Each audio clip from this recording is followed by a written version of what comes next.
দেশের ক্রিকেটে অন্যতম আলোচিত দুই নাম সাকিব আল হাসান আর তামিম ইকবাল। একসময়ের ঘনিষ্ঠ বন্ধু হিসেবে পরিচিত এই দুই ক্রিকেটার সময়ের সাথে আরও বেশি পরিচিতি পেয়েছেন সেই বন্ধুত্ব ফাটলের কারণে। ব্যক্তিজীবনে মাঠের বাইরে খেলার ২২ গজে সাকিব তামিম দেশকে এনে দিয়েছেন অনেক অর্জন, নিজেরাও করেছেন বেশ কিছু রেকর্ড। শত শত ভালো রেকর্ডের পাশাপাশি বেশ কিছু বাজে রেকর্ডও আছে এই দুই তারকার, যার মধ্যে অন্যতম বিপিএলে সর্বোচ্চ ডাক মারার রেকর্ড, যেখানে তালিকার ২ নম্বরে অবস্থান করছেন দেশসেরা অলরাউন্ডার সাকিব আল হাসান। এখন পর্যন্ত বিপিএলে ৩০ বার ডাক আউটের শিকার হয়েছেন তিনি। তামিম ইকবালও আছেন সেই তালিকায়।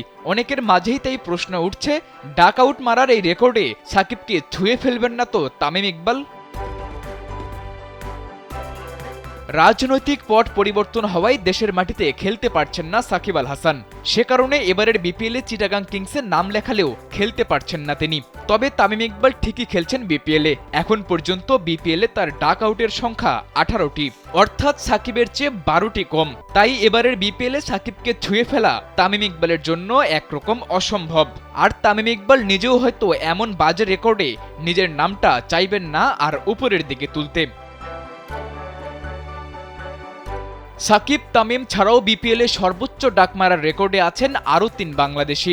সর্বোচ্চ ৩১ বার ডাক মেরে তালিকার শীর্ষে অবস্থান করছেন সৌম্য সরকার। এরপর নাম আছে সাকিব আল হাসানের। সাকিবের পরে ২১ বার ডাক আউটের শিকার হয়েছেন ইমরুল কায়েস, আর ১৯ বার ডাক আউট হয়ে তালিকার ৪ নম্বরে আছে মুশফিকুর রহিমের নাম। তালিকার ৫ম নামটি তামিম ইকবালের।